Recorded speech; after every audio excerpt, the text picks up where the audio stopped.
Tales of love.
All present and accounted for?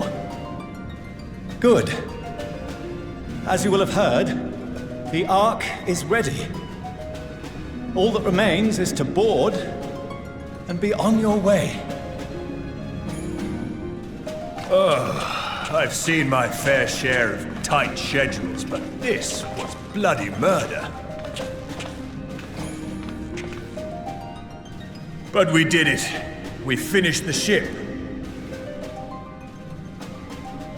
It's safe, fit for purpose, and looks good to boot. Aye, it's a garland through and through.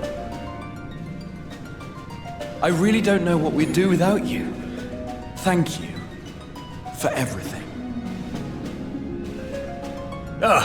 Don't mention it. Ever since that episode with Omega, I've been toying with the idea of starfaring vessels. And as they say, necessity is the mother of invention. We've learned a lot, let me tell you.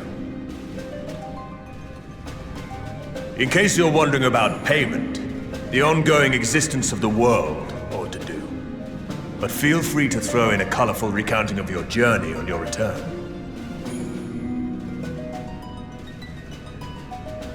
So, have you thought of a name? A name? Wasn't everyone just calling it Father's teeny tiny toy boat? Well, seeing as its purpose has changed, I thought a more eloquent name was in order. I suggested as much to Fortuno, who seemed quite amenable to the idea.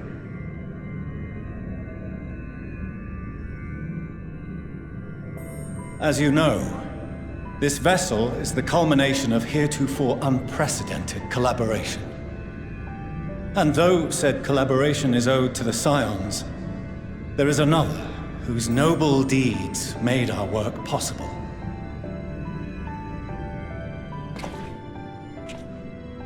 From a fragment of Dalamud, we obtained not only advanced materials such as refined adamantite, but the knowledge to traverse the stars. And this fragment would not have found its way to us had the Archon Louisoix not fought to protect this world, and in so doing, laid down his life. Now that the vessel stands complete, I cannot help but wonder if it was more than mere happenstance. If it was my father's intention to guide us here. In the hopes that his guidance will see you all safely home, I name the vessel after that self-same fragment of Dalamud he delivered unto us.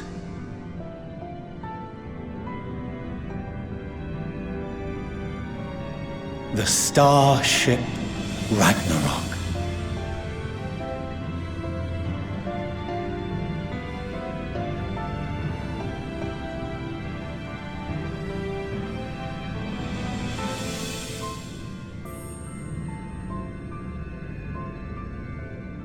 Sorry for the wait. I got everyone you asked for, and not a one less.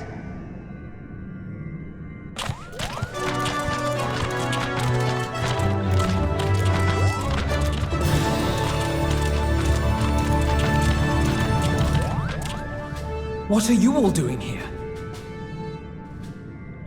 Oh, I invited them. The representatives of those tribes with religious inclinations.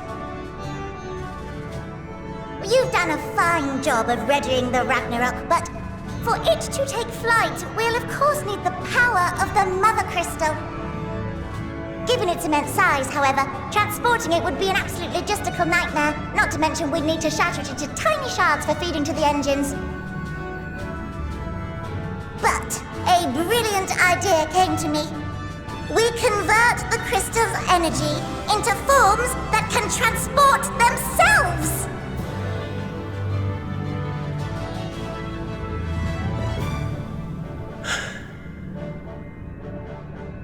Thou wouldst employ summoning, or should I say its precursor, creation magics.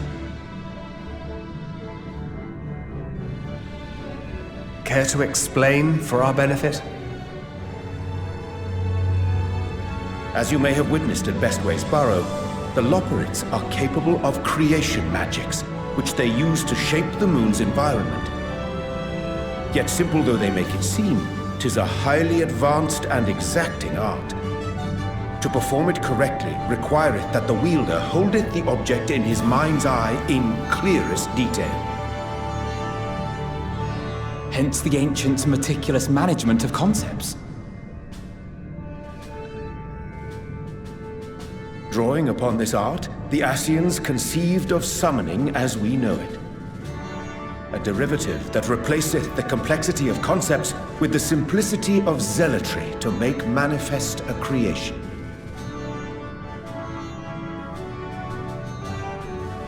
I see.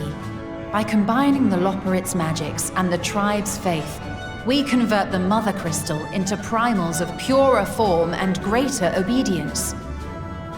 Summoning as it was intended, one might say. Indeed! Indeed! While Heidelin gave us the ability to use creation magics, she forbade us from using it to make anything possessed of a soul, or similar. She didn't say anything about fulfilling the desires of others, though. So, borrowing our friend's faith, we'll create deities using the Mother Crystal's power and send them to the Ragnarok! Am I the only one here concerned about the risk of being turned into a tempered minion? Oh, right, I was getting to that. From what I've read in Sharlayan tomes, it appears the Ascians incorporated an additional nasty element into their summoning method. The fervent desire to assimilate others into one's belief. Beings thus created are instilled with the self-same desire and use their powers to enthrall people, starting with the summoner. In contrast, our creation magics, the original and the best, except no substitutes, don't incorporate any of that rubbish, so there's no risk of tempering. I mean, if the being was on the scale of Zodiac, you might feel a little tug, but I think we'll be safe enough.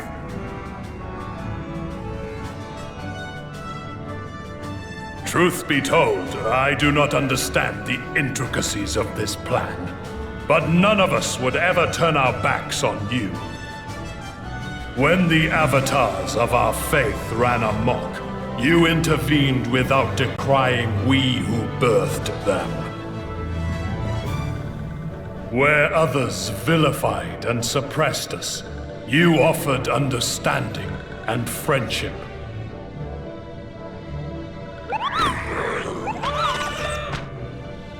In gratitude, we will share with you the true expressions of our gods. Not malevolent deities, but benevolent saviors.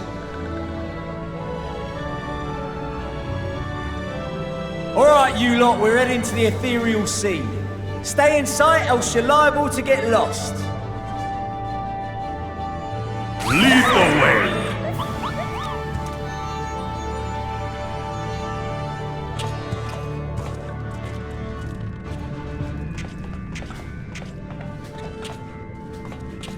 May we have a moment? In anticipation of the day man might journey to the stars, we developed these.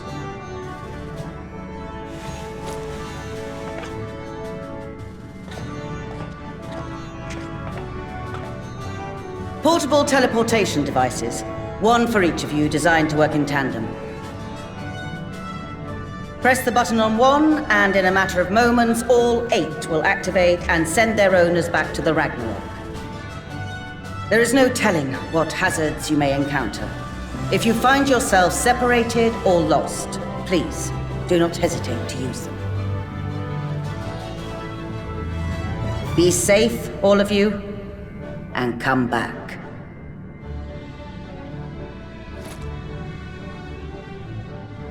You as well.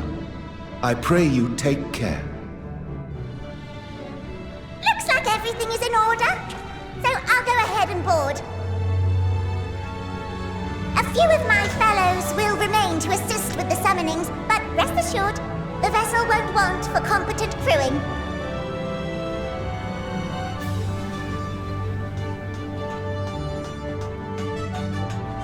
If you are ready, then you should board as well. Go, and Godspeed.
I hope you have everything, because I can't be bothered turning back.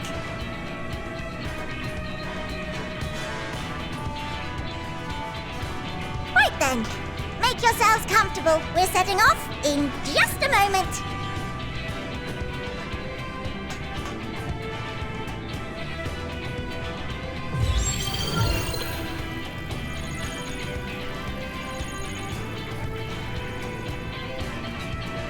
It's incredible.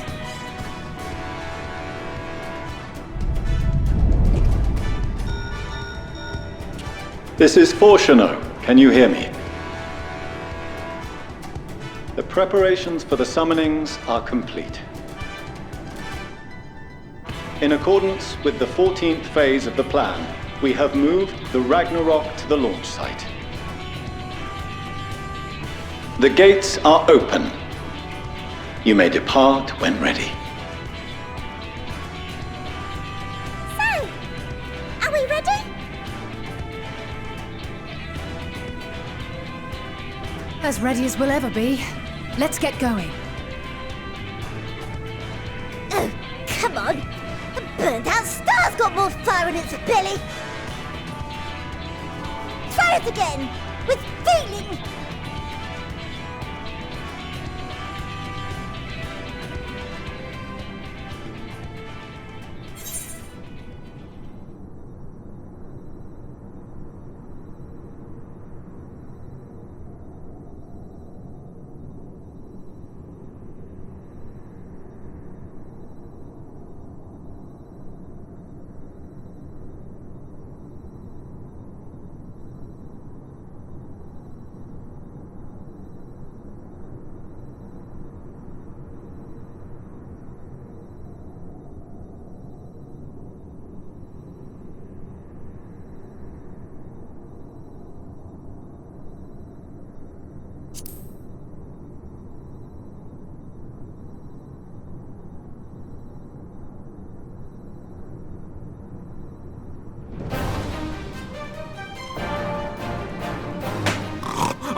Engage! Engage!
into the sky. I cannot imagine a greater indignity. Do not sulk so, for thy mighty winds exist not only to buffet and batter. Nay, they may serve also to thrust forth with vigor. Such is thy glory, and thus it is an occasion to rejoice. So come, let us revel!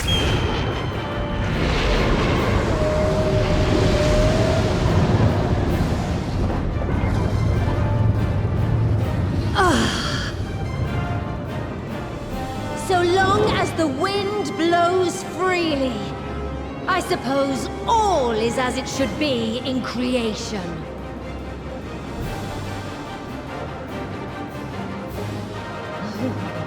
I will render unto them a storm, that they may pierce the firmament and fly free!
Still in one piece? Good. Sleeping way? Report? All's well. Fantastic, even. Thanks to the power of those primals, the engines are roaring and we're ripping along. All values are also within projected ranges. Time to destination is 8 carats. Perhaps 7 at a pinch.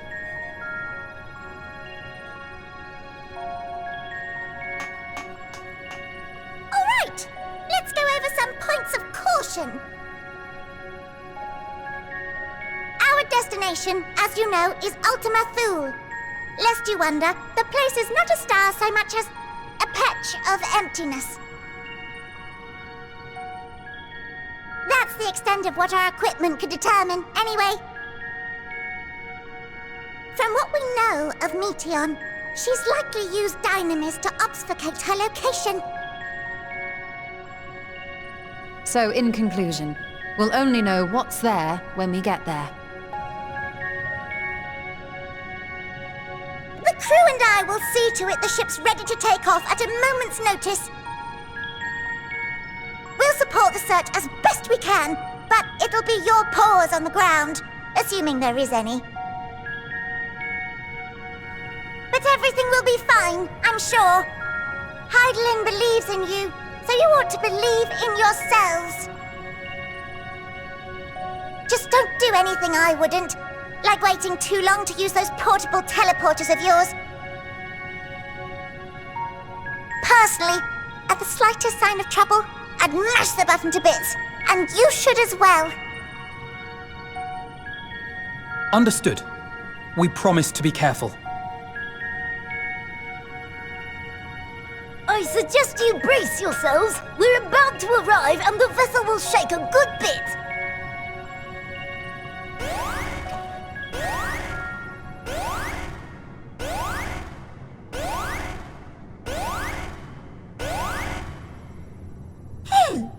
What is this? Something is... interfering with the equipment.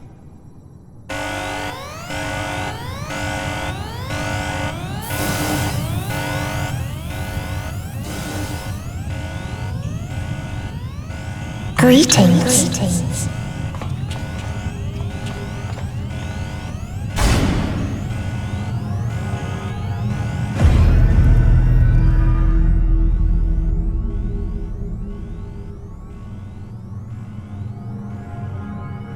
Greetings.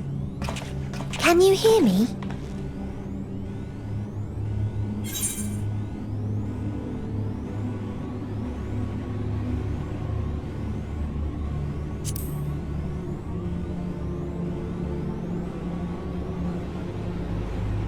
So this is Meteon. Oh. Have you met one of my sisters?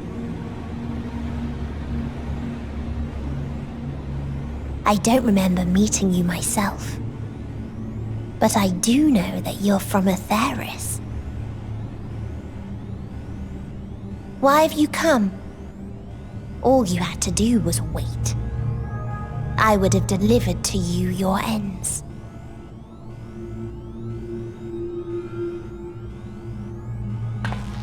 We didn't ask for that. I don't understand. All life is destined to end. Why choose to prolong your suffering? Effort, ambition, love, they amount to naught. Happiness, should you find it, is inevitably lost, stolen away by events beyond your control. There is no logic nor meaning in it. You think there is. Convince yourselves. But it's all a cruel accident.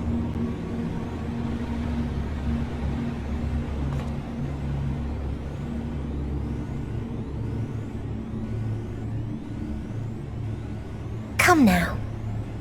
I speak the truth. An unbroken emptiness.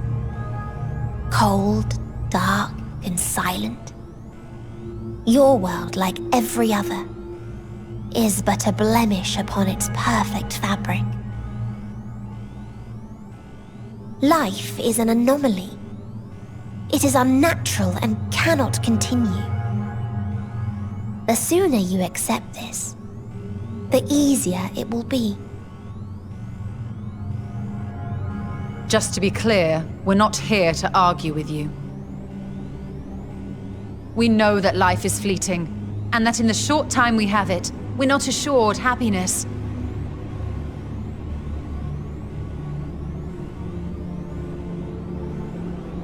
Indeed. I've seen far more sorrow in the eyes of many I've met.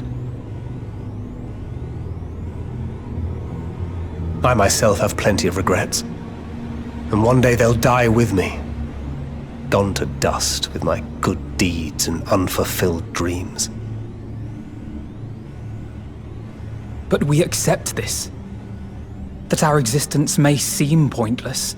That sorrow, rage, and despair will always dog our heels. And we press on regardless. That is why Hydaelyn guided us here. In her boundless love for mankind, she has prepared us for this trial, and in her name, we have come for you.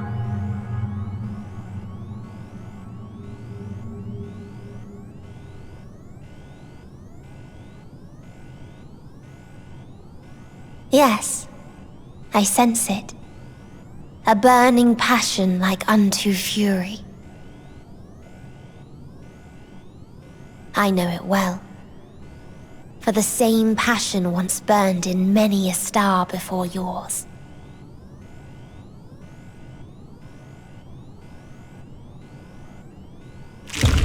Suffocated and extinguished now.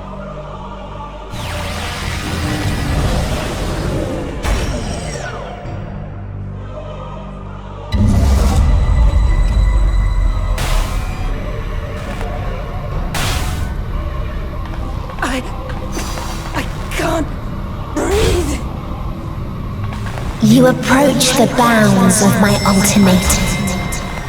where emotions dictate reality, where resignation and acceptance unite to embrace the end, where those who yet valiantly cling to life cannot thrive.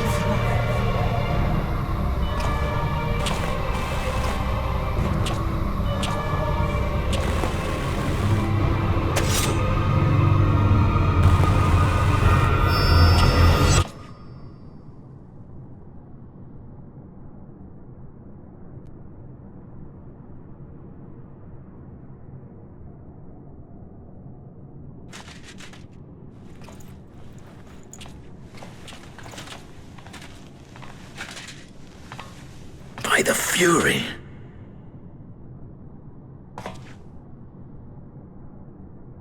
Thancred?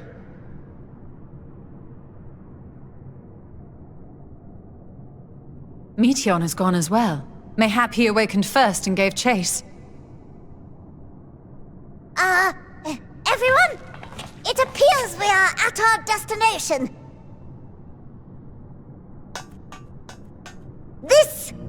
This is Ultima Thule. Not that we knew what to expect, but I wasn't expecting this.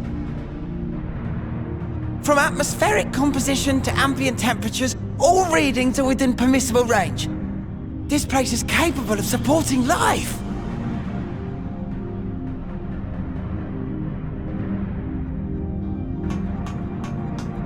If that's the case, then Thancred may well have gone on ahead. Let's go and have a look.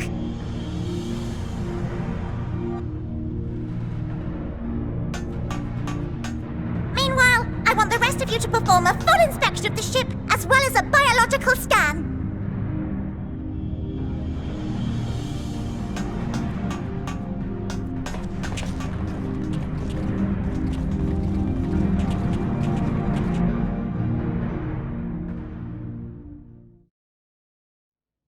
So it was that the brave wayfarers arrived at last at Dream's End.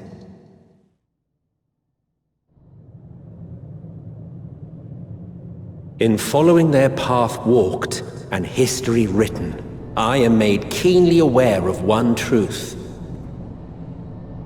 Though the curtains may fall again and again, so long as others take the stage, ever shall there be more tales to tell. So, let them bring it to a close, I say. Let the curtains fall upon this, the final chapter in the tale of the star.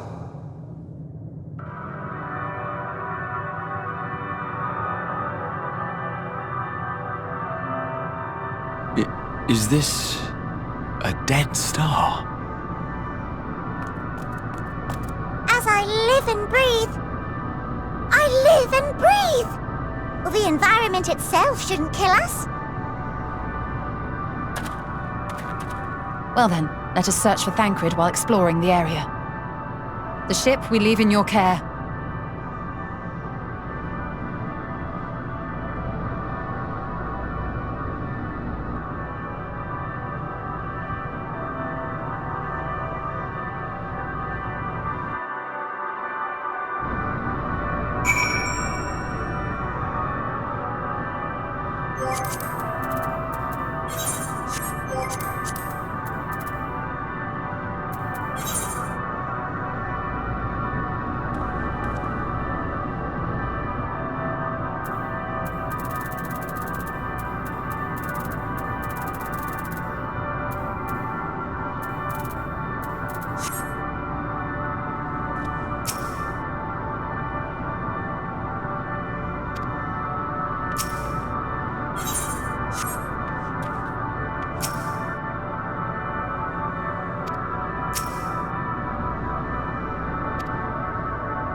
What you see is a memory of a world that once was. A world suffering a slow death, whose denizens cried out for the release of oblivion. What? Their world is dead? It is. Not a single life remains upon that husk floating in the vast emptiness. These creatures are shadow and shade, perpetuated only to suffuse dynamis with their unending lamentations.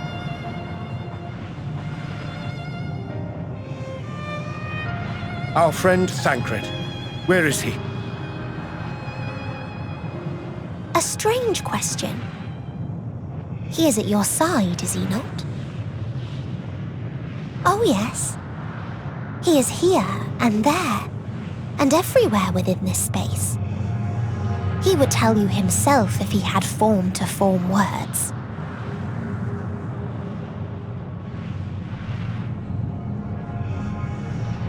Huh. Such loathing and uncertainty. You don't know why you still exist. In like manner to the oblivion I send, I tried to drown out your ether with dynamis. Beginning with this Thancred, who came at me despite being unable to breathe. Such a simple thing, unmaking men. In the blinking of an eye, he was gone. Didn't even have the chance to be transformed. Yet somehow, he managed to leave a slither of himself behind. What you call the heart? Or perhaps the soul. In his final moment, he cried out from it. A single word. Survive. That wish proved stronger than the despair that ruled here. It overpowered it, causing this space to be remade. Into a place you can perceive, and where life can endure. That you draw breath is proof that his soul lives on. For how long, however, remains to be seen. Well then, we should hurry and tend to business.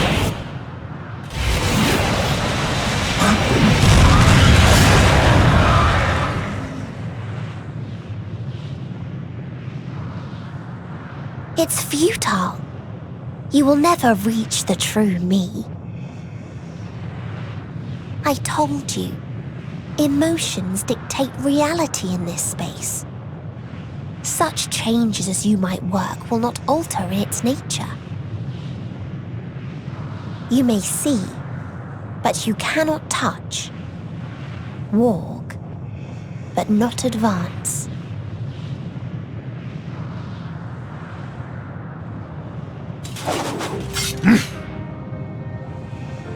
Meteon holds too much sway here. How do we contend with a foe who can unmake us on a whim?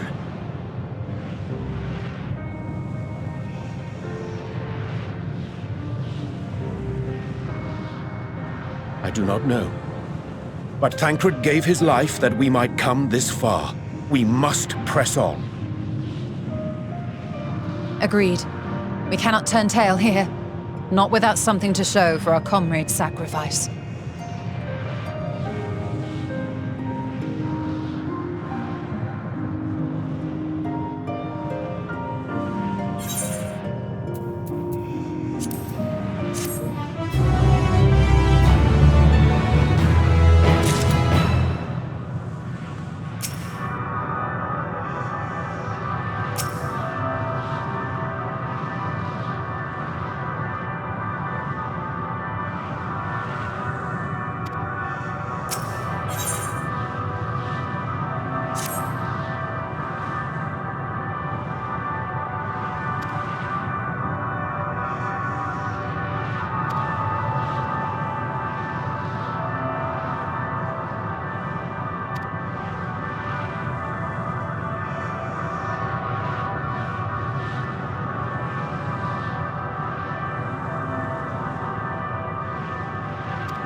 He remaineth as he was when I first approached, entombed in melancholy.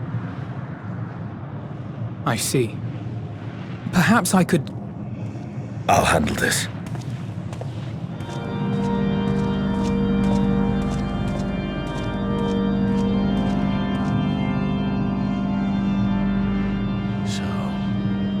Waiting to die like all the others, are you?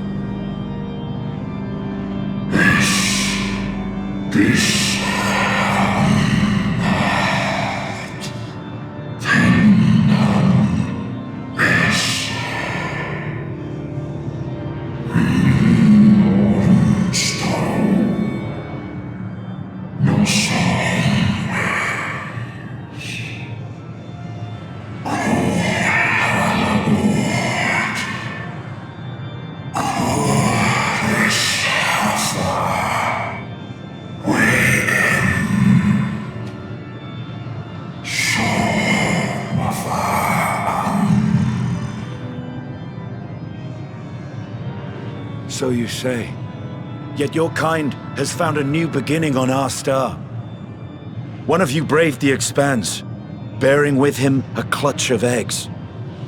They and their children now rule our skies, their song heard by all.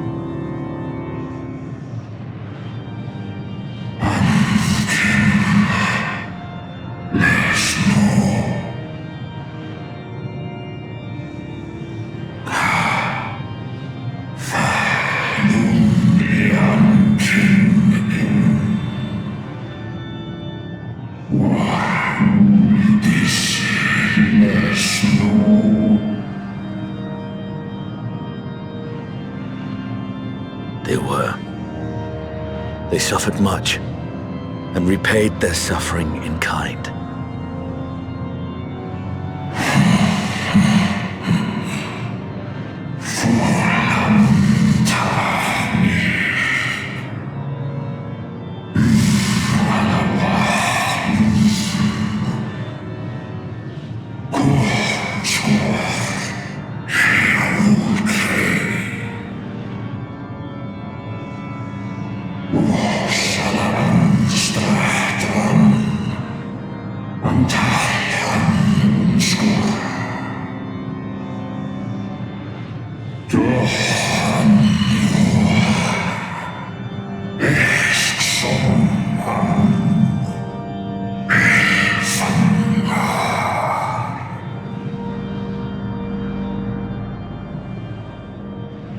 Had your brethren made the selfsame choice, my family might still be alive.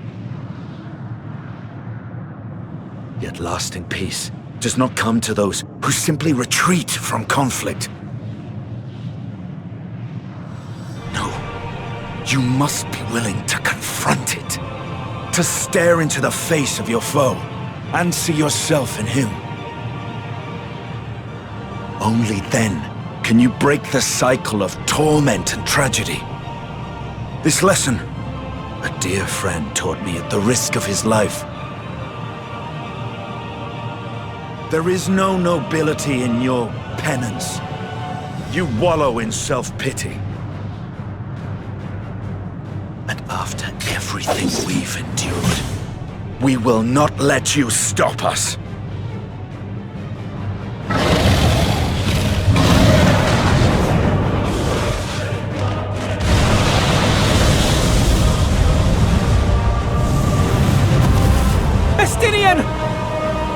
Stay back!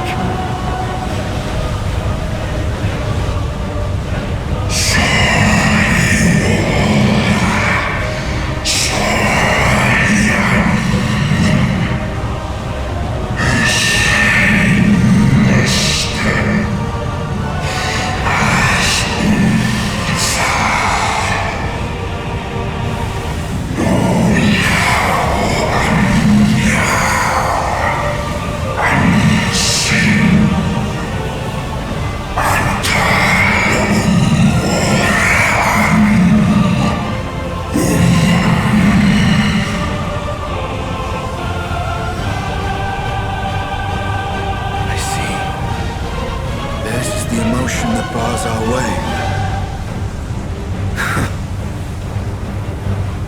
rest is up to you.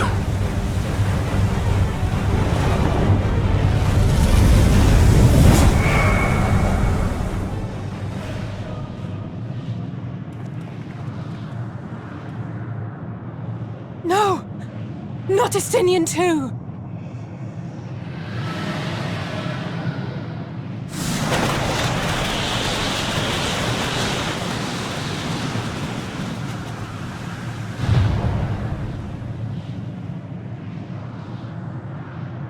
There's a wind.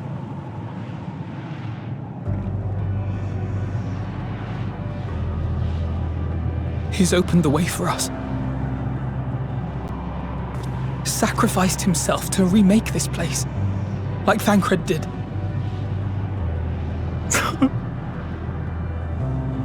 Oh, Alphino.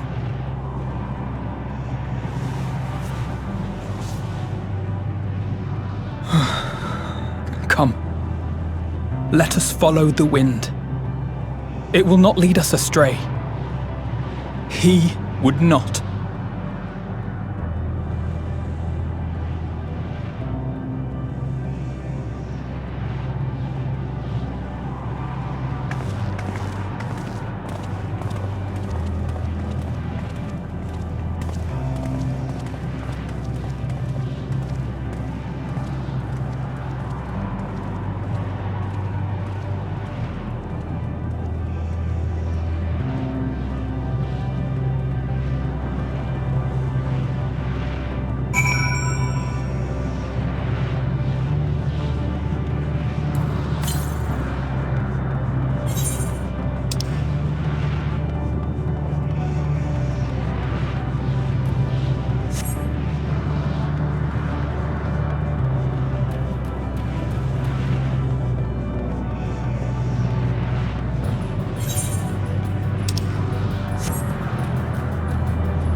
Please, continue. Tell us about this truth you discovered. Very well. Bear in mind, however, that the purpose of this conversation is not to impart scholarly knowledge, for such requires that you comprehend the subject matter, which you will not. We will forego the intricacies of our scientific methodology and deal only with the conclusion, the end of our society and our world. We acknowledge, with regret, that your star is in the midst of the same panic-induced cataclysm that befell Deneb 3. As such, in order to avoid causing undue distress, we will refrain from explicitly stating how much time you have remaining. You are entirely too kind. I pray you recount your tale as you see fit.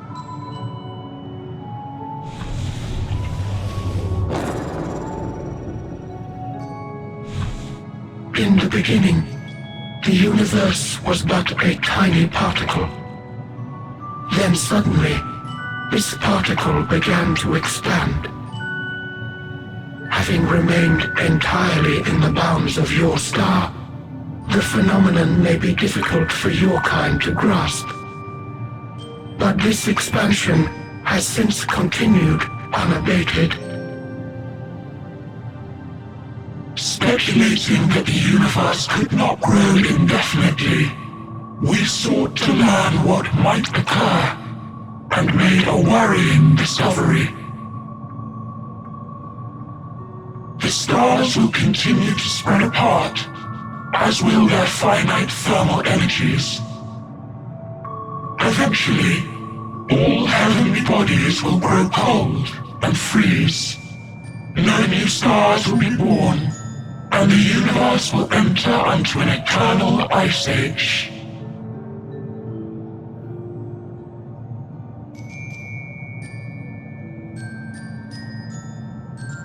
In hopes of proving that this determination was erroneous, we scrutinized our research from all angles, even as we sought to avert the everlasting winter.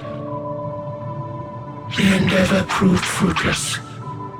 So infamously so, in fact, that it became synonymous with vain effort.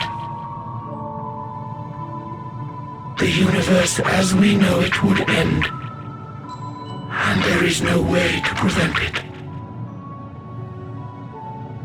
Beneath the weight of this knowledge, our society stagnated. Though we had time still, it was a cold comfort.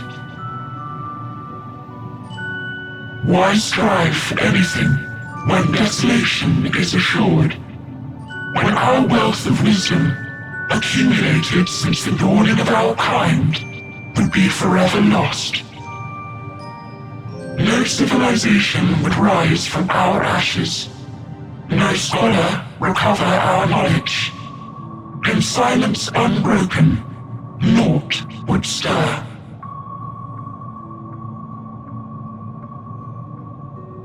Intellect was once our pride. Overnight, it became our shame.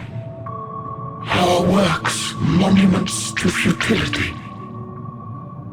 Immortality, our greatest invention, became a source of suffering. Rather than suffer on, many chose to unmake themselves by means of etheric exsanguinators.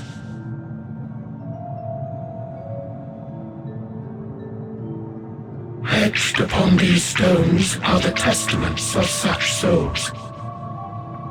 Though many left no words at all, thinking it a pointless gesture. Once we have obtained vessels of flesh, we likewise intend to vanish. If you understand this, understand aught of our tale, you will abandon your quest for knowledge. Ignorance truly is bliss. If you would cling to your illusory happiness, remain primitive and pure. It is the only way.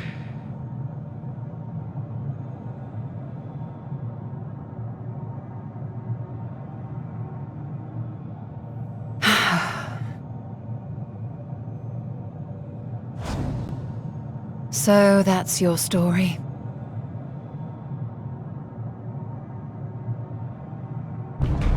While I appreciate your advice, I will not heed it. Convinced though you may be of this truth, it is yours and not mine. Indeed, truth, I have ever believed, is in the eye of the beholder. Are you suggesting that we have reached a faulty conclusion? That our science failed us? Hardly. As you yourself said, the subject matter is beyond my comprehension. And that, I accept, is true. I do not possess the knowledge to prove or disprove your conclusion. In my mortal years, I doubt I could even approach the wisdom of the Air. But of one thing am I absolutely certain. I would not be happier in ignorance. Y'shtola, no! You mustn't!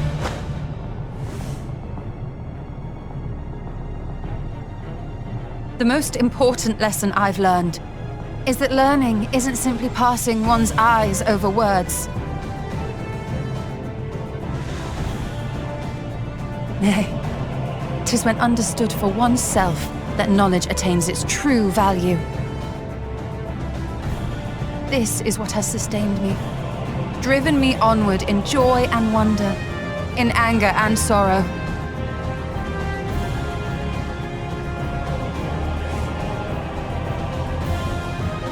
The universe may end, and all may be for naught, but I will live as I always have. I will always seek out new knowledge, and no conclusion of yours, no matter how grim, can dampen my desire.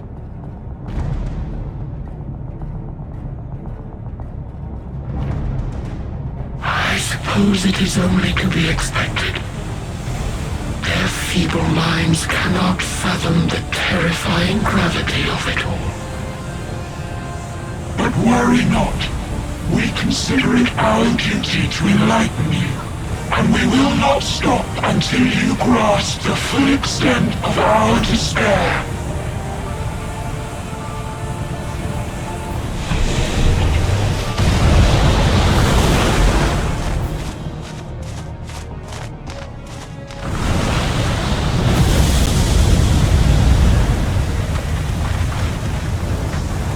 Calm and listen well. Though my body will soon dissipate, there may be a way to restore it. Azim's magic. So long as our souls remain, you can use it to summon us back.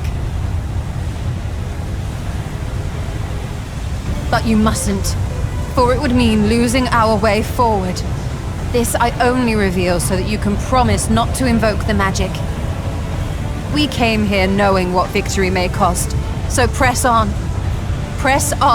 and do not look back.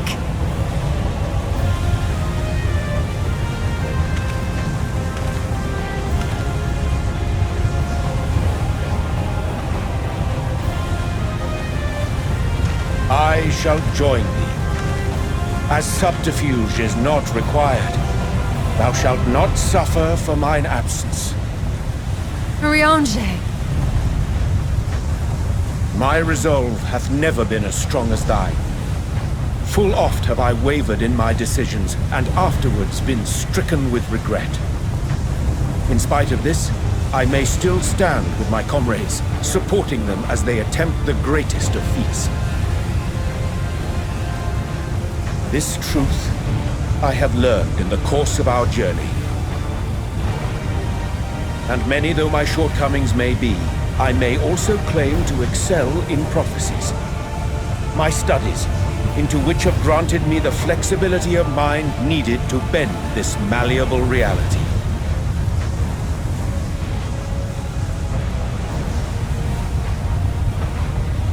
Thus shall I hope that thou mayest have the strength to resist, and our comrades the strength to continue.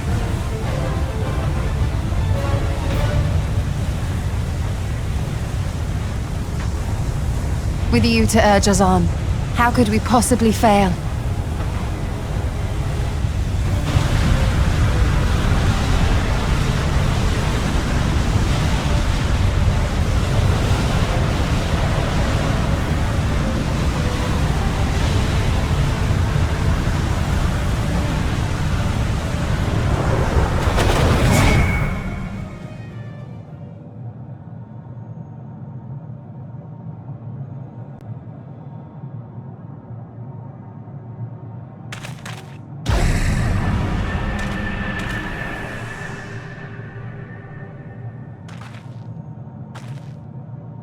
What's this? An extinguished civilization. Rekindled.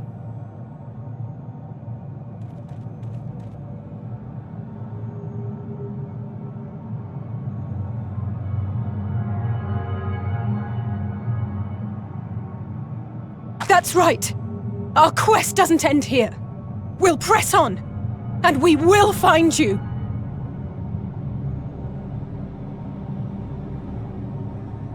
There. That's where you'll find me. Is that another star? Of the stars we visited, most were already devoid of life. And where there was life still, the inhabitants wished for death. But even death, we learned, isn't truly the end.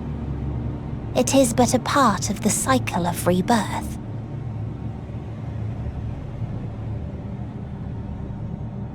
Souls return to the star, or in its absence, a larger flow. And eventually they are reborn. Alive again, to know suffering anew. True salvation lies not in dying. It lies in not being born. This is the gift I would give to you. To all life on beautiful Aetheris.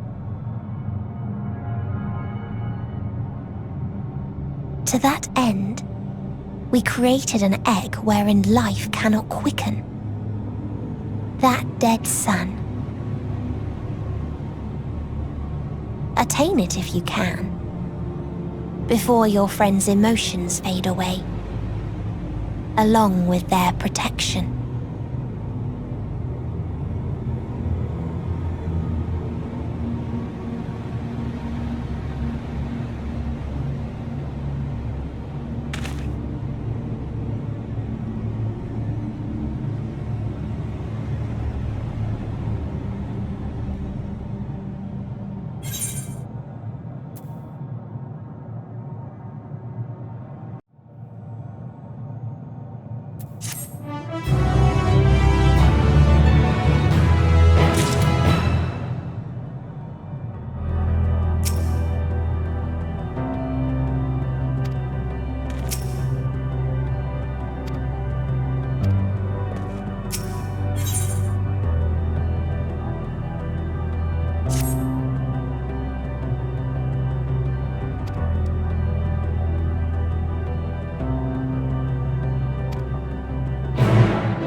Well, I'm out of ideas.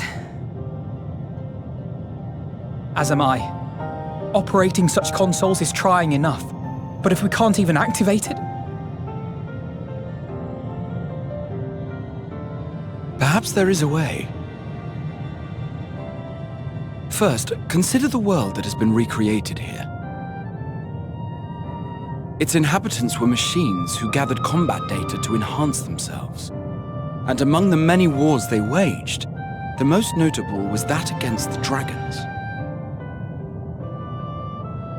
As you've doubtless surmised, I believe this was the homeworld of Omega. Sid built a jamming device to defeat it, a device which generated massive bursts of lightning, its sole weakness. That's all well and good, but what does that... Wait. You're not thinking to strike the console with lightning, are you? As a matter of fact, I am. Ask yourselves this. Why would an entity as puissant as Omega not be designed to suppress the effects of lightning? Because it relies upon it, or something akin to it, as a source of energy. My thoughts exactly. And there is a good chance the same is true of the Omicrons and their devices. So, shall I cast caution to the wind and try something reckless and dramatic?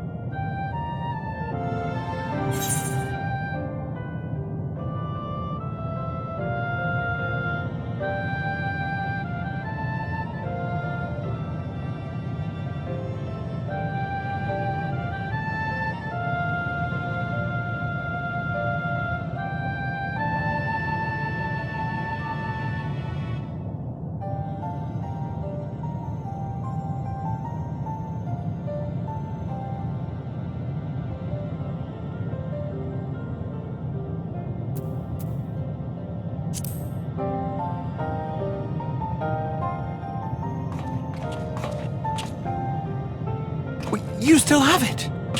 Sid and Nero's legendary device which brought low the superweapon Omega.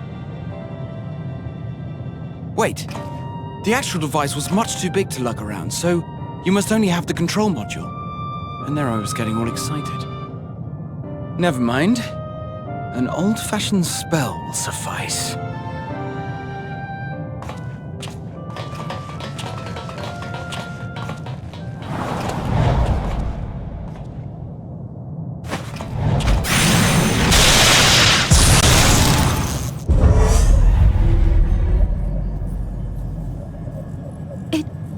It worked!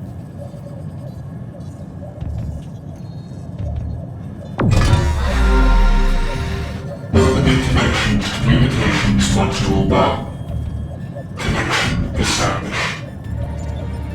Transmission. Strategic Matrix Sigma 1 now online.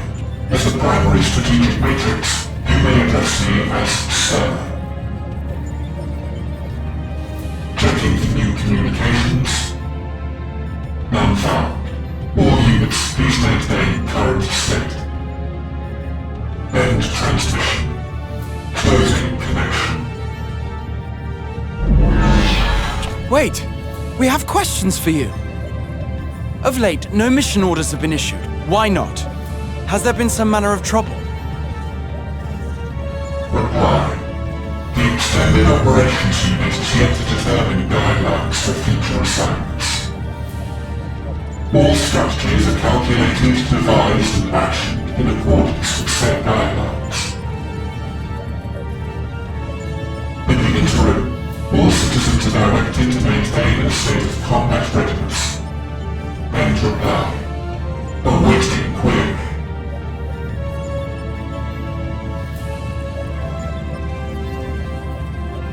Can you tell us why the Extended Operations Unit hasn't yet determined the guidelines? Unable to comply. Information unavailable or access restricted. In that case, is it possible for us to communicate directly with the unit? Access denied. Unable to establish connection. Is there anything you can tell us?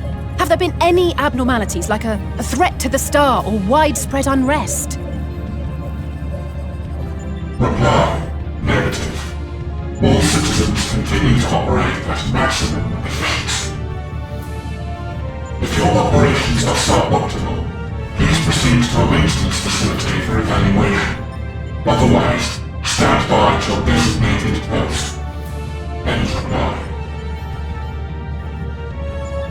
End transmission. Closing connection.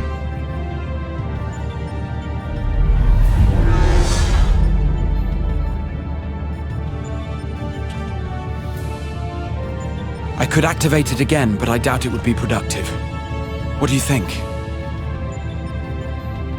If all the Omicrons really were running as efficiently as it claimed, then I doubt they were hoping for life here to end. As this Sir told us, there just haven't been any new instructions, and everyone is standing by. Should be standing by at any rate. If there are those that are neglecting their duties, perhaps we can glean a clue from them. I propose we take another look around, and also try to find the operations unit.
As you have surmised, I am part of the shared intelligence of Sigma 1.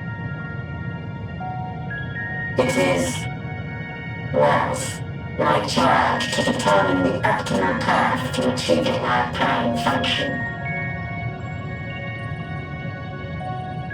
This body had been abandoned by its former owner and lay unused.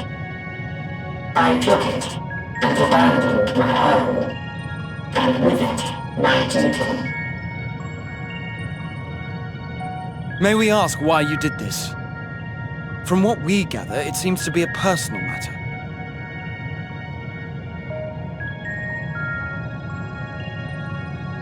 Our kind did not always look as we do now.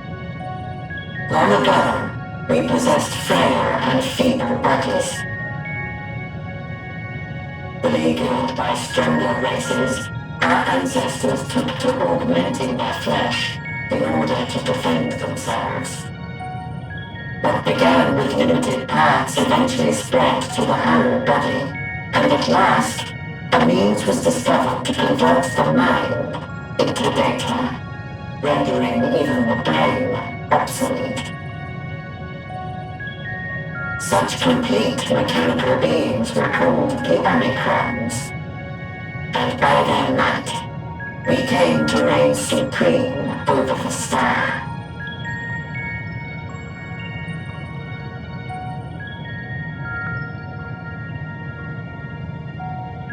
But even then, we did not feel secure, for we knew that the universe was home to civilizations aside from our own. Civilizations that may be stronger still than us. Rather than risk becoming the subjugated, we chose to become the subjugator. We began our conquest of the stars, that we might acquire the resources and knowledge we needed to reign supreme. We were successful in that endeavor. So powerful did we become, we could lay low even the mighty dragons. But then something unexpected happened. I began experiencing an error. I could no longer determine an optimal path. You were malfunctioning. I performed numerous full system scans, each time finding no issues. Yet the error persisted. It was then that I speculated. What could happen if we grew so powerful as to have no equal?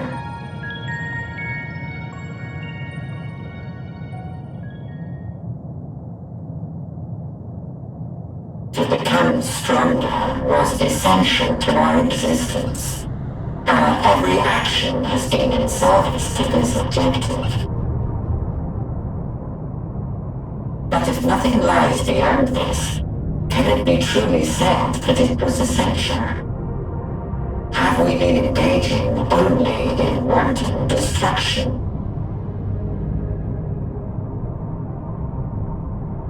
You could find no threat to justify your purpose. The Omicrons will never leave this star. They will stand by until their reserves of energy is spent, for I have no path to offer them. None.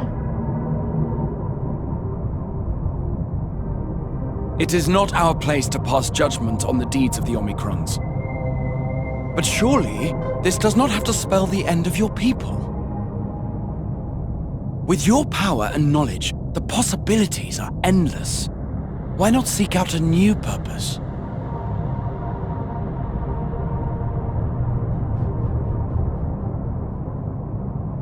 That is impossible.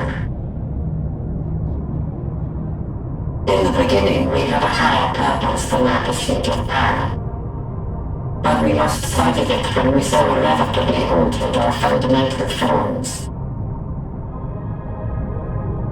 When we cast aside our flesh, so too did we cast aside all that defined us. Nothing remains of who we once were. I have no aspirations. No longer can I dream. The vital spark is lost. Lost amidst circuitry and code and commands.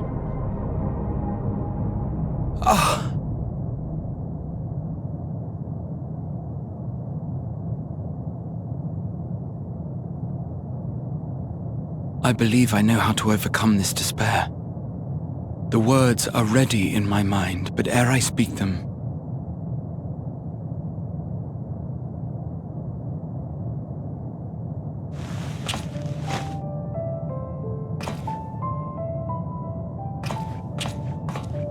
I want you to make me a promise.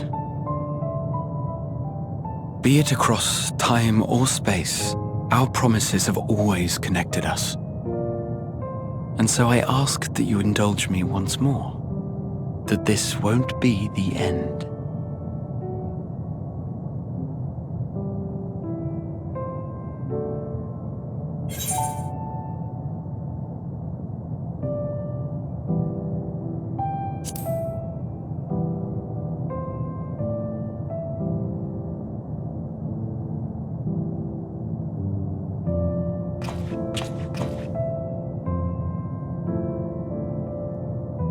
Is that so? In that case, I won't hold back.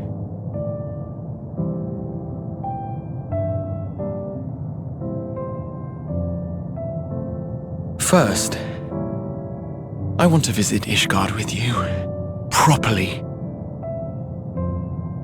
We scarcely had time to look around last time. I should like it very much if you could show me the sights. Next, you must regale me with your greatest adventures, in the places where you lived them, if possible. I may have read about all your deeds, but there is no substitute for a first-hand account. And last but not least, a new adventure together, unlike any we've experienced before. We'll travel the lands, cross the seas, and take to the skies upon the eternal wind, and it will be marvelous. It will.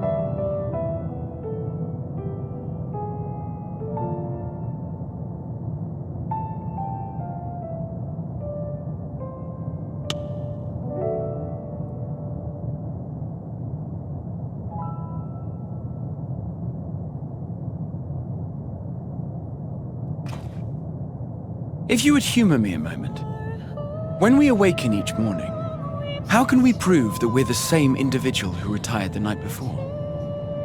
Through the remembrance of past events, we might say. We have our memories, yet there are times when we forget or recall incorrectly. What of our bodies, then? It is the same one, we might say, yet technically speaking, as living beings, our bodies are constantly changing. It will never be as it was at an earlier point in time. Our souls are no more immutable. On our star, people are known to inherit the souls of others, yet they are decidedly different beings. For my part, I've subjected my totality to much and more.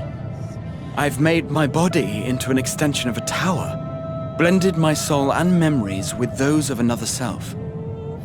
And each time I would ask myself, what is it that makes me, me? Were you able to determine an answer?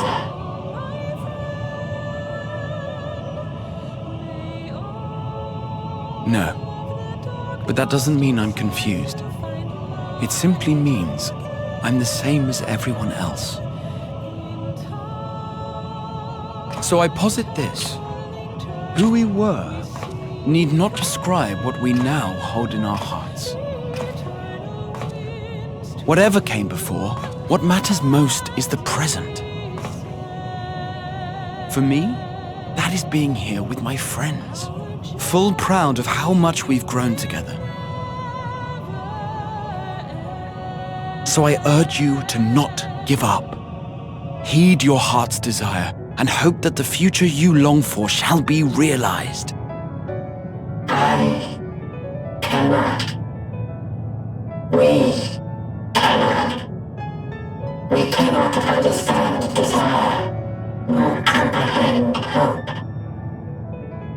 do not know how to create such things. We are not unlike, you and I. I too have struggled to find the courage to express and embrace my wants. If you like, I will tell you a tale. A tale of a world on the brink, of a people who never gave up on the future. Of a man who realized his grandest dreams and then awakened to a grander reality.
You idiot!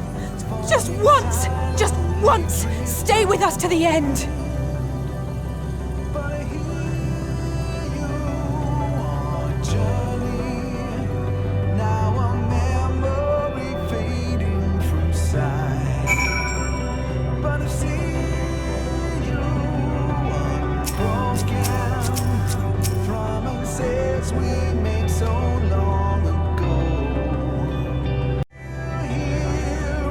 Spoken, requiem for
Did you find anything?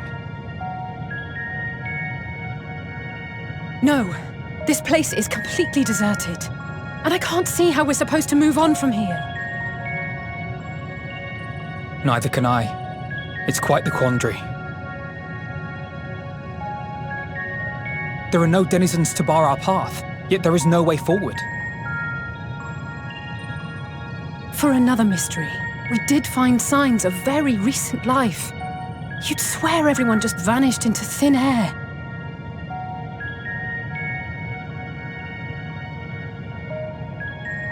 I wonder how many ruined worlds like this has Meteor seen.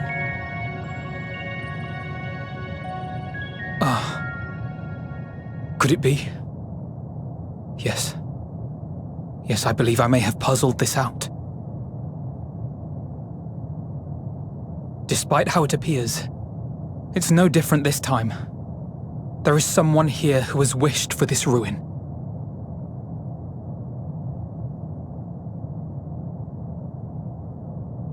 And I believe that together, Alisaie and I can overcome their will.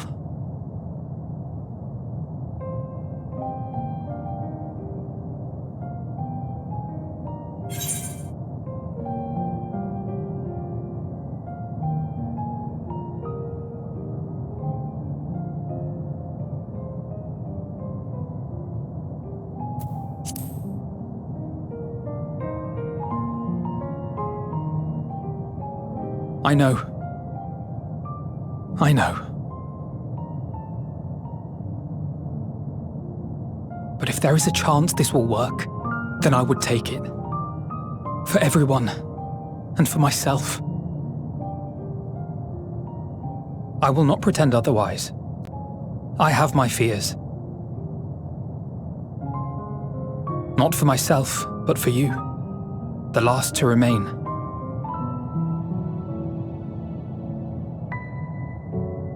You are no stranger to carrying the burden of others. But I can only imagine how heavy the weight would be this time.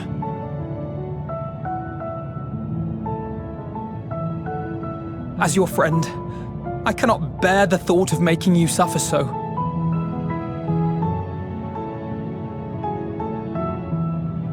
Then why suggest such a thing? It's too much to ask of anyone, even him. Why must he be the one? Why must he fight alone? More than a hero, he's a dear friend. Not only to us, but to so many others. There are so many people in the world who care for you, and yet...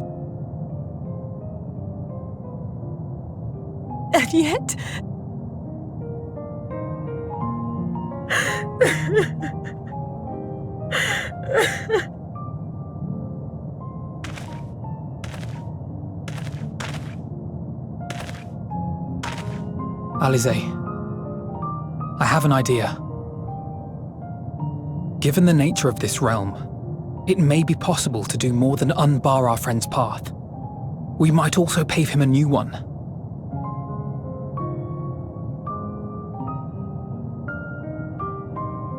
For instance, a path where he finds happiness at journey's end.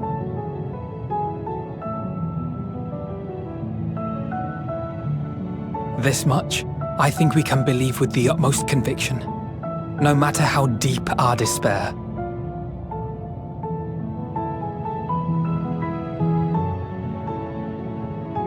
So please, believe in us too, and press on.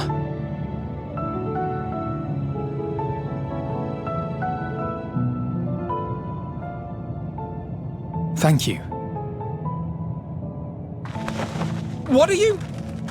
If the plan's decided, then let's not dally.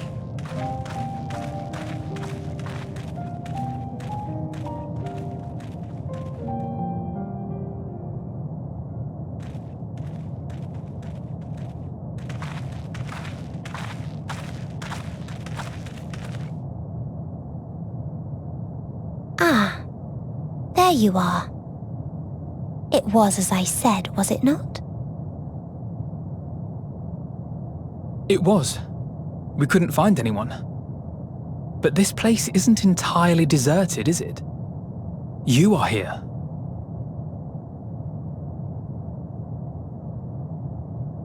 You sought out a star of promise and found a ruined husk. Like us, you explored the devastation. Like us, you were stricken. Horrified by the thought that so many lives could be snuffed out as if they were worth nothing. And the thought that you would have to bear the terrible tidings to Hermes. That which you saw and felt, you shared with your sisters, as did they share their own grim findings with you. Overcome by the pervasive despair of these stars, some of you inadvertently ushered their peoples to their ends. Knowing the horrors you know, anyone would feel the same. They would fear what lies ahead and struggle to move forward.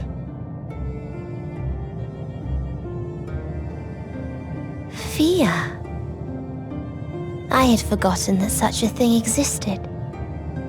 So focused have I been on shepherding despair. If you can remember, then you can still face and overcome your own fear.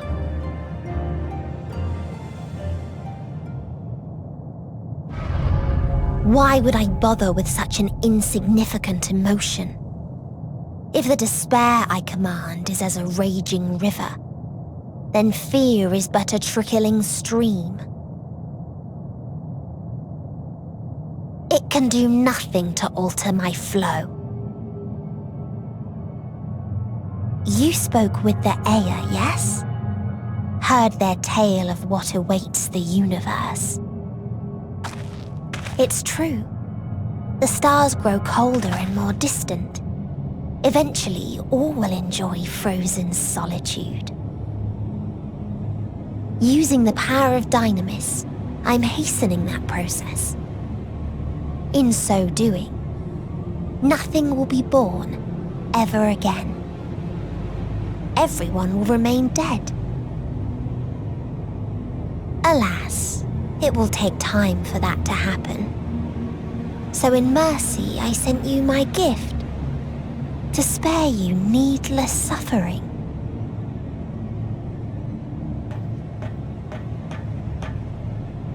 Don't worry. Even if no living witnesses remain to mark the event, I'll make certain that Aetheris has a proper end.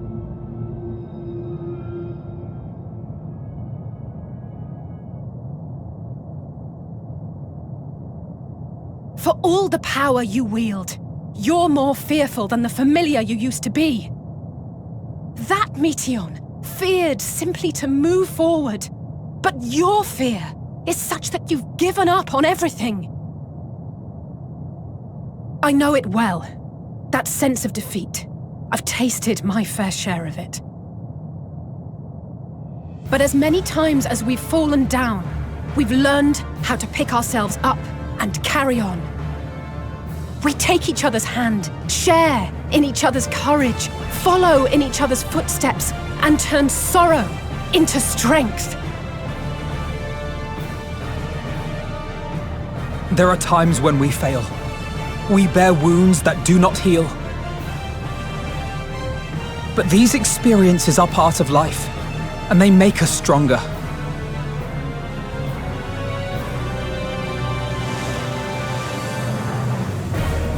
We rise, fall, and rise again.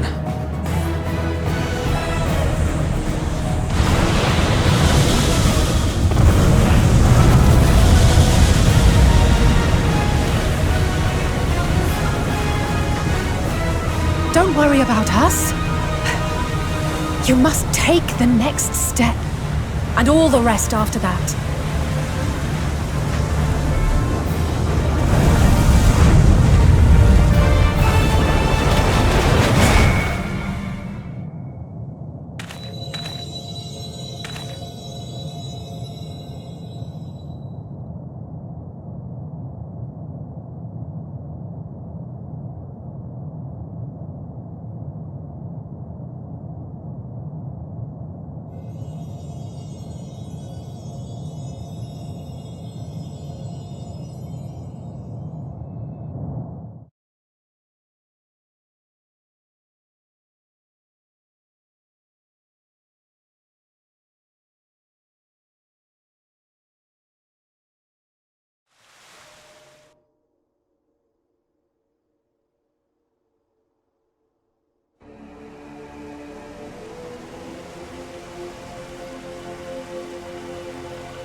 let them all be safe.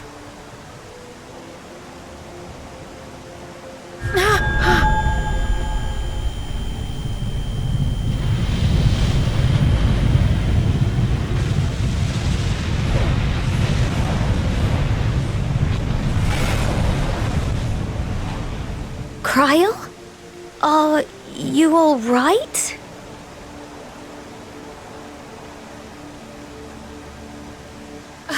It's nothing. Just a headache. They'll be fine. I know they will.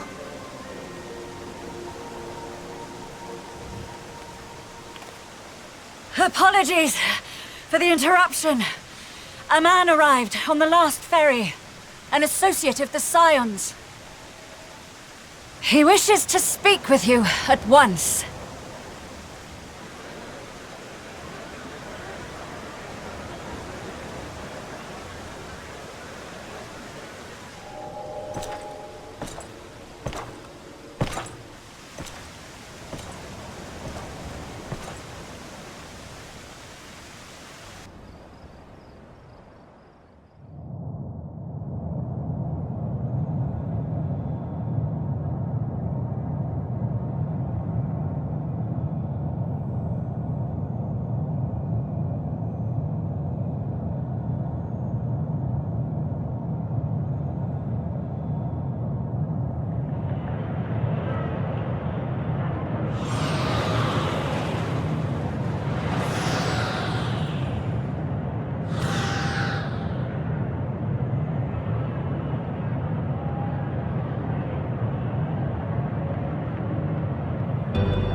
If you need a push, I'll be right there behind you.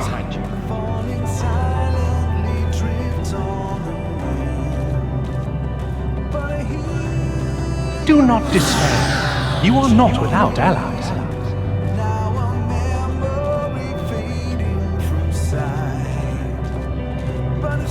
What we have sown in blood, we have reaped in suffering, and it cannot go on.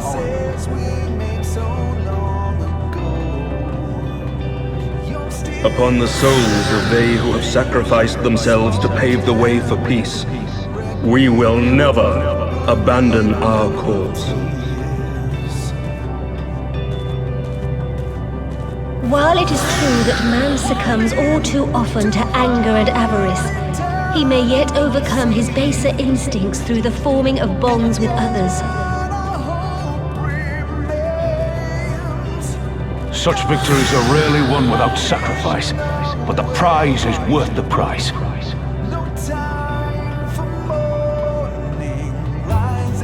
And we for our part are glad indeed to be able to welcome friends both old and new.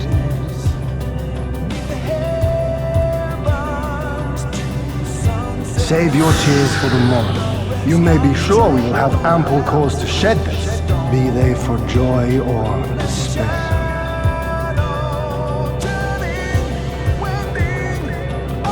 From tragedy and sacrifice, we rise to greet a new dawn.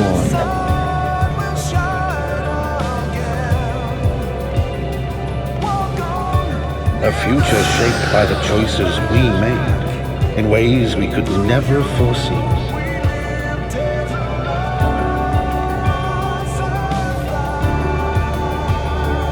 Yet miracles do happen, so let us pray and will our friends home.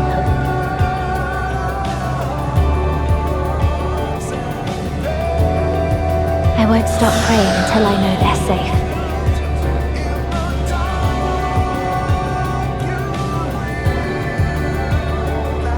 Strong art thou, mortal.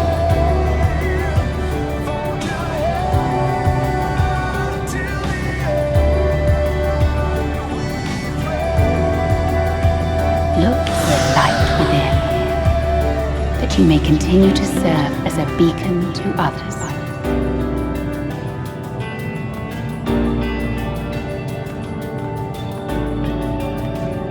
Let's finish this.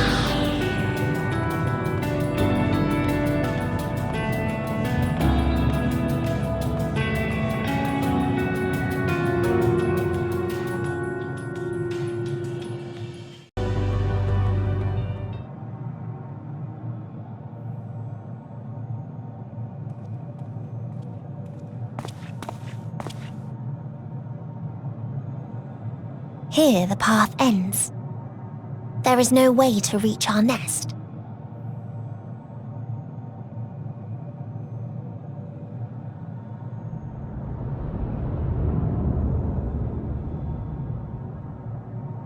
I told you. Resignation and acceptance reign in this place. The rejection of life by those who came to curse it. Those whose dreams were unfulfilled, whose prayers were unheard, whose labors were unrewarded. Hope cannot deliver you unto hopelessness. Our refuge is beyond you. Always has it been. Such is the nature of this place.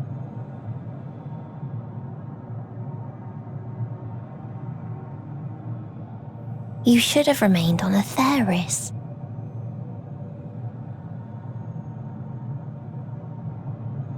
Struggle will avail you not, nor will it grant your comrades peace. Come, let me relieve you of your burden. You've suffered enough.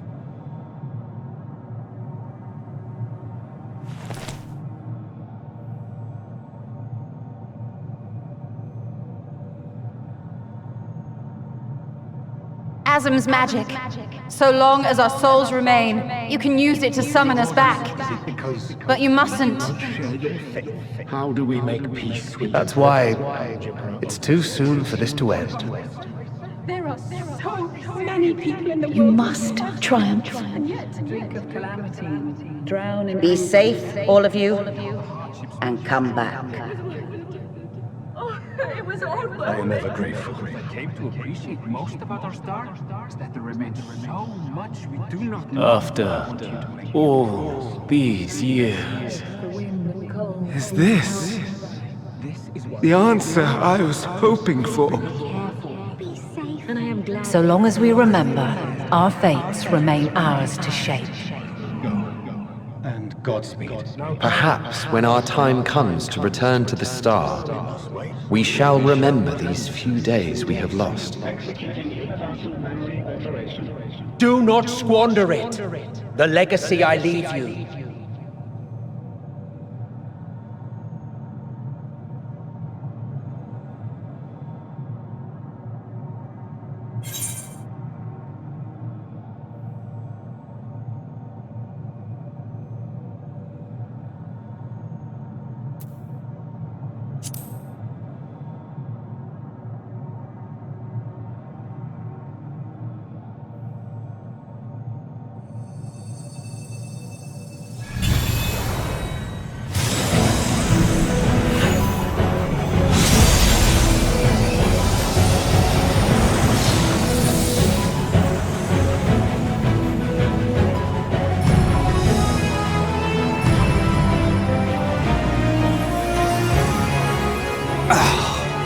I bid them remember, but all this time I'm the one who had forgotten.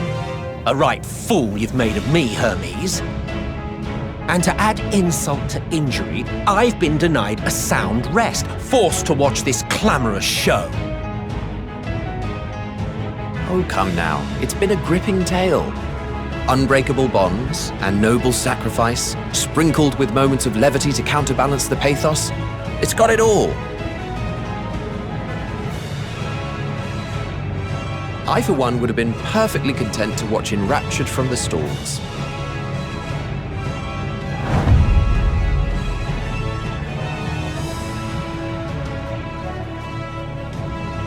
But I won't say no to a bit part. What are you? Half-faded souls of the dead. Isn't it painfully obvious? Worry not. We haven't the power to defeat you, nor is it our duty to do so. Not anymore.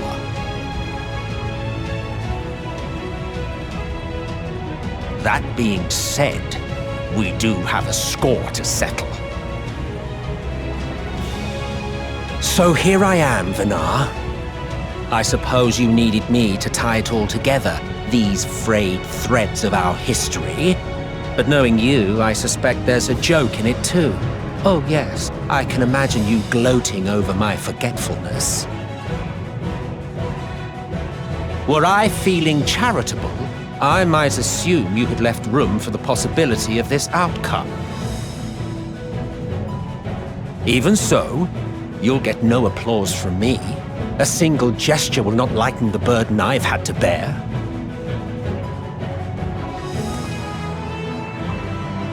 Still, you must be commended. Our methods would not have brought mankind this far. And so, as a show of respect to the last of us, I make this declaration.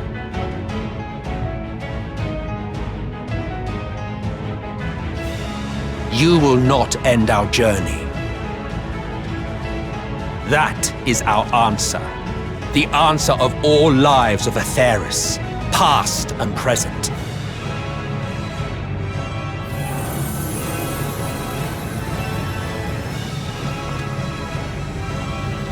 As you've called us to the stage, so shall we perform. And creation magics never fail to please. Drawing upon the hopes of your comrades, we will make for you a new path.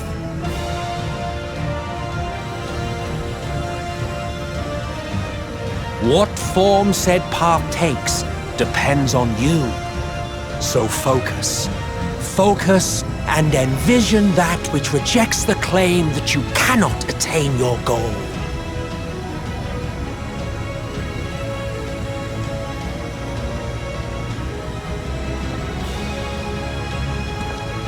Ours is the wisdom to weave the fabric of reality. Ours is the power to create.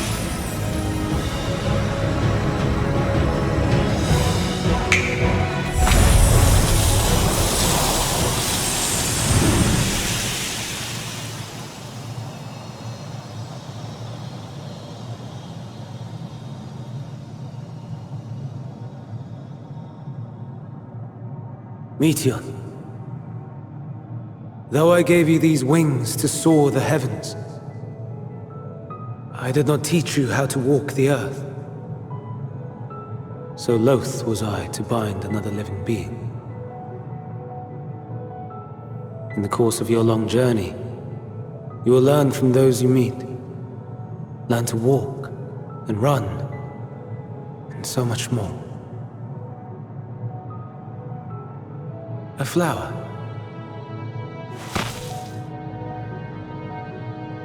Yes.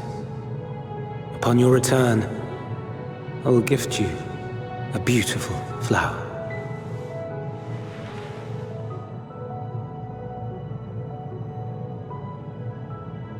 These Elpis blooms serve as proof that this realm is not utterly devoid of hope.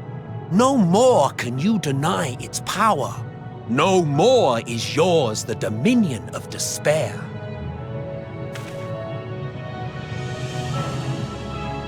In case the practical implications were lost on you, your comrades no longer need fight their fight. So go on. Call them back to your side.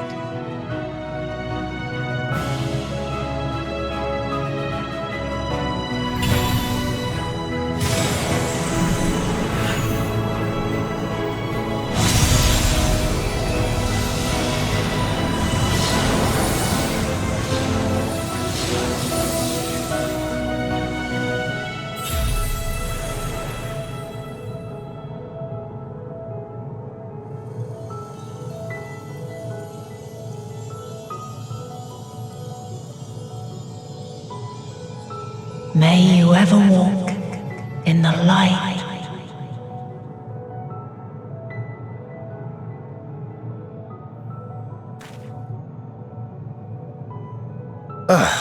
How disappointing.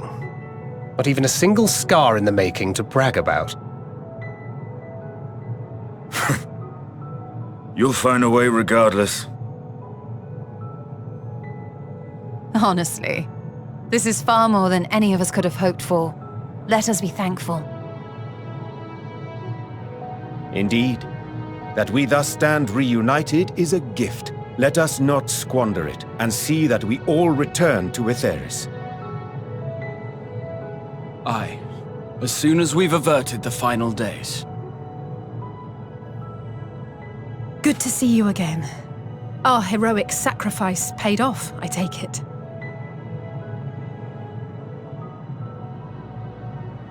Come, my friends. Let us carry on and finish it. Together.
Can you hear me?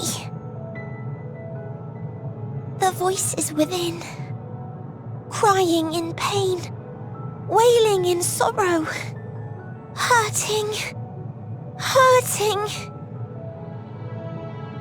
End it. Silence it. Silence our song of oblivion.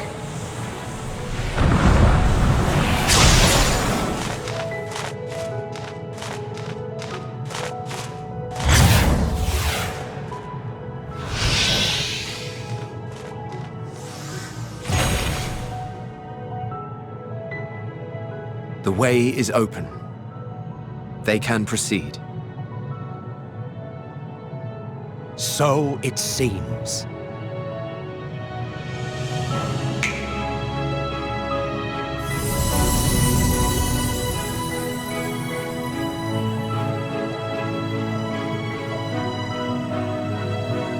You're leaving? Of course. The encore is finished, and I will not suffer myself to live again by Heideling's magic.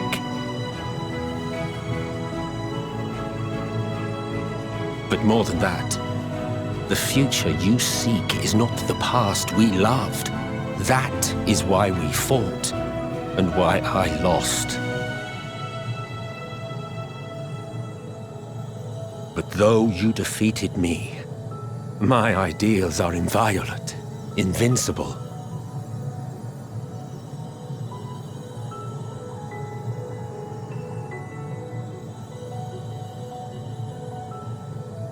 Spare me your pity.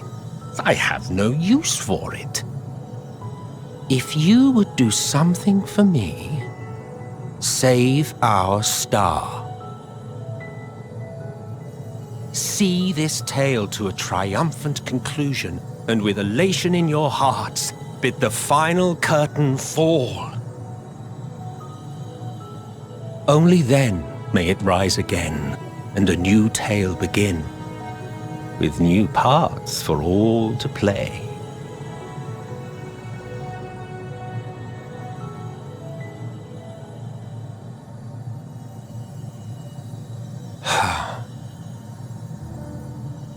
Tell me, Have you been to the ruins beneath the waters of the Bounty? Or the treasure islands beyond the frozen waters of Blind Frost in Offerd's north? The fabled golden cities of the New World, the sacred sites of the forgotten people of the South Sea Isles. What about Mericidia, the southern continent? Do you know aught of its present state of affairs? I thought not. Even of your little Eorzea, you know precious little. The true identities of the 12, for instance. All of which is to say, expand your horizons, go forth and seek discovery. Some of the civilizations in the reflections will surprise you.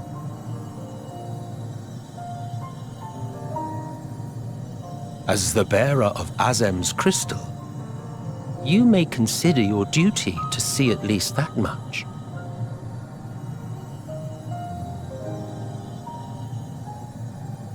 I certainly did.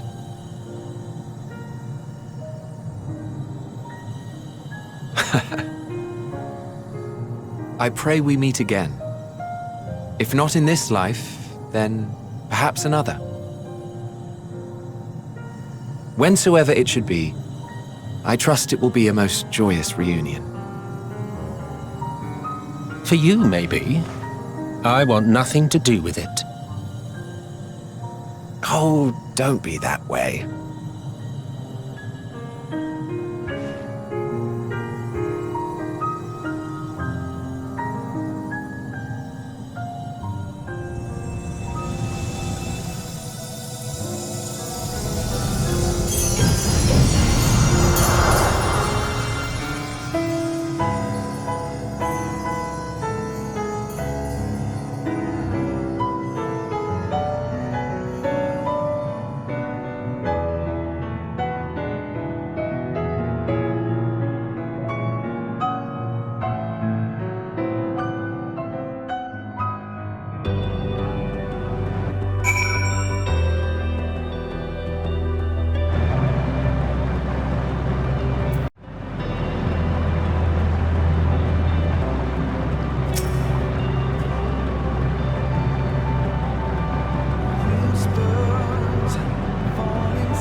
I stand ever ready.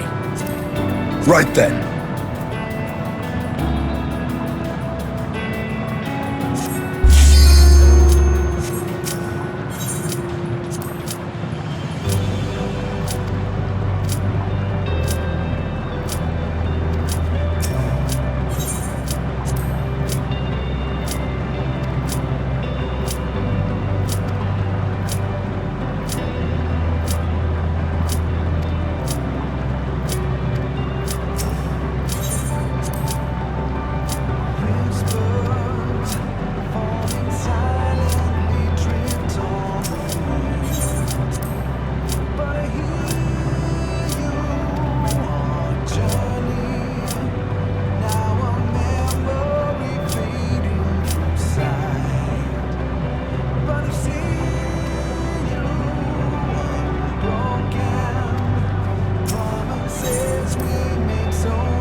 Right then.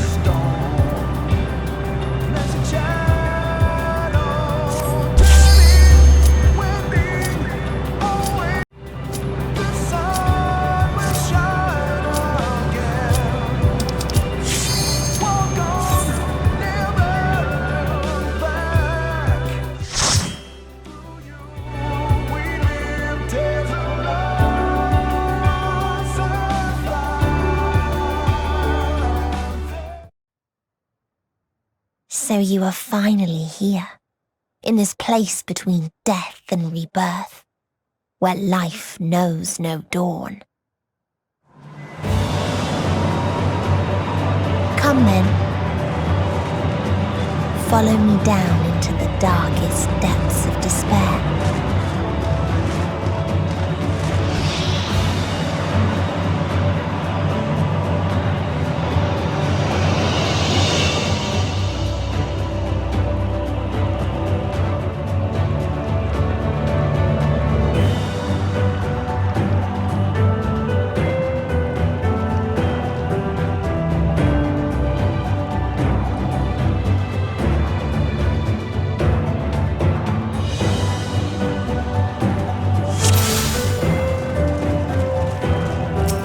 Once upon a time, there was a beautiful blue star that fell to pestilence and rotted inside and out. The more its people clung to life, the more they suffered.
it!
Until they curse not the illness, but their fellow corrupted.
You underestimate me! I will not hold back!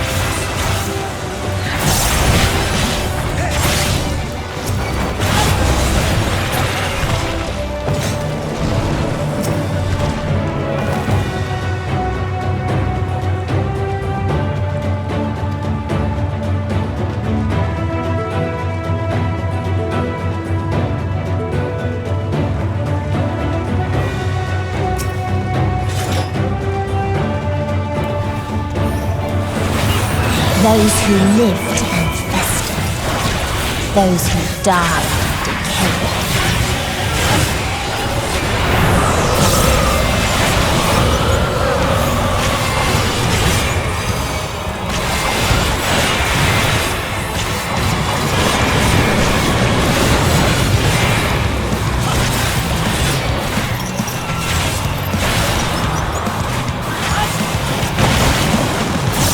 Gloves are off.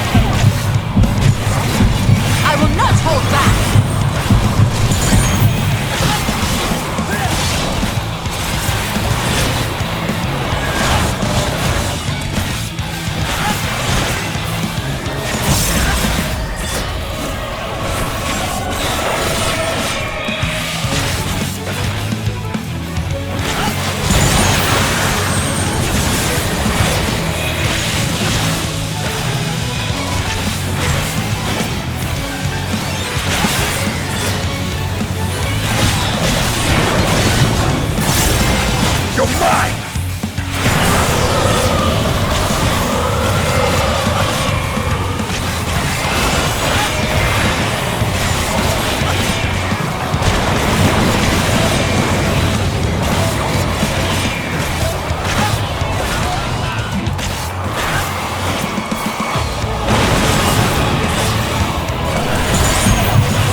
and the very last of them wished they had never been born at all.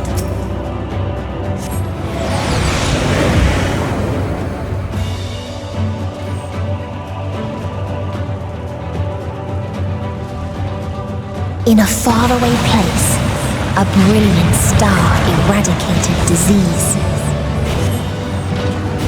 Before destroying the selfsame lives it had saved.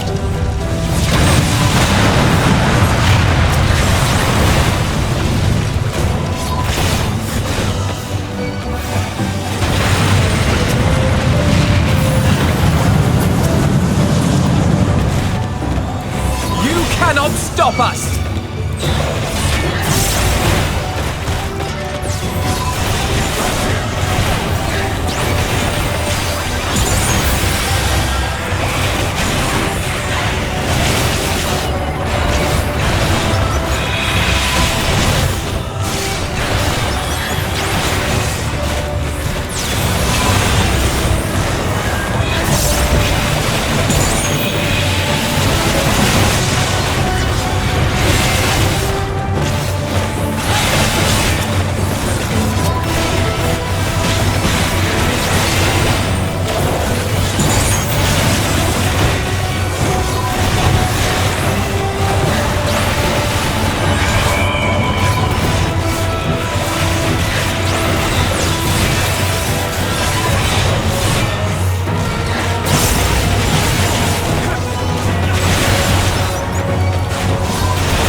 Its people sought ever greater freedoms no matter the cost.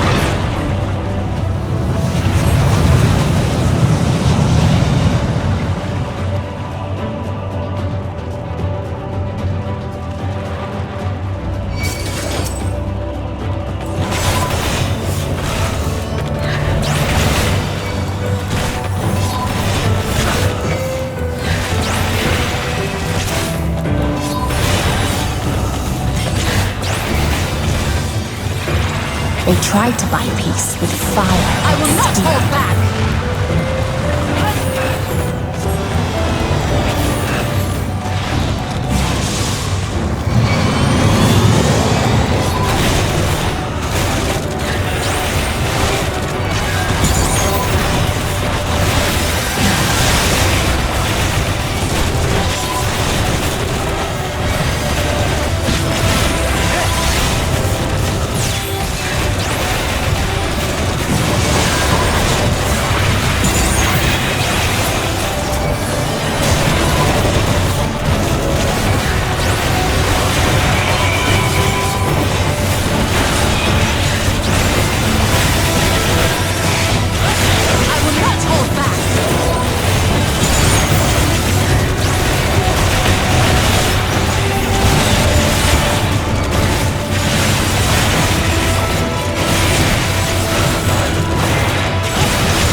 And when one asked, what is the point? There were none left to answer.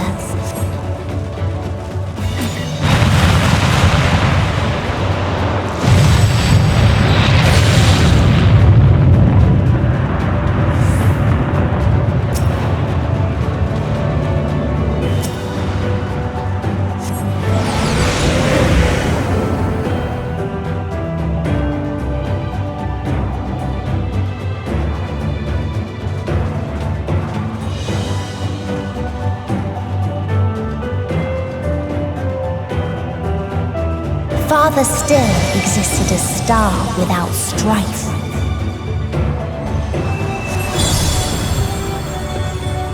Where none remembered life's trials or its joys.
This will hurt.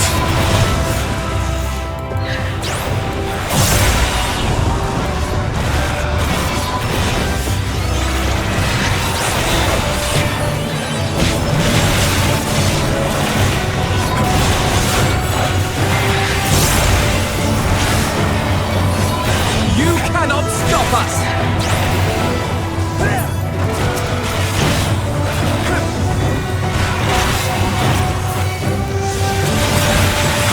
This will hurt. What its people had gained from ease, they lost to apathy.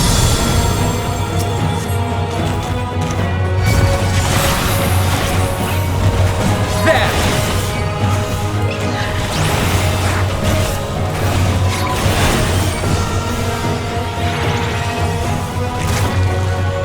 Gloves are off.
So they created the kindest, most gentle of beasts.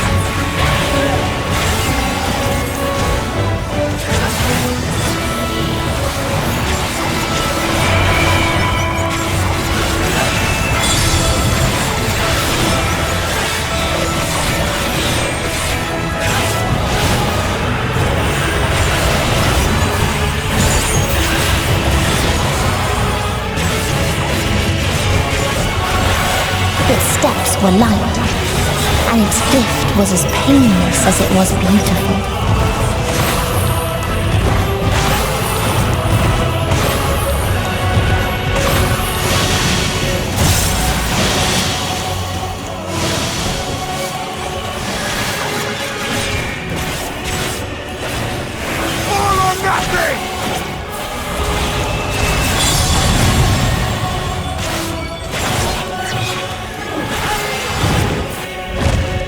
Bathed in its golden glow, they all slept happily ever after.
Away with you!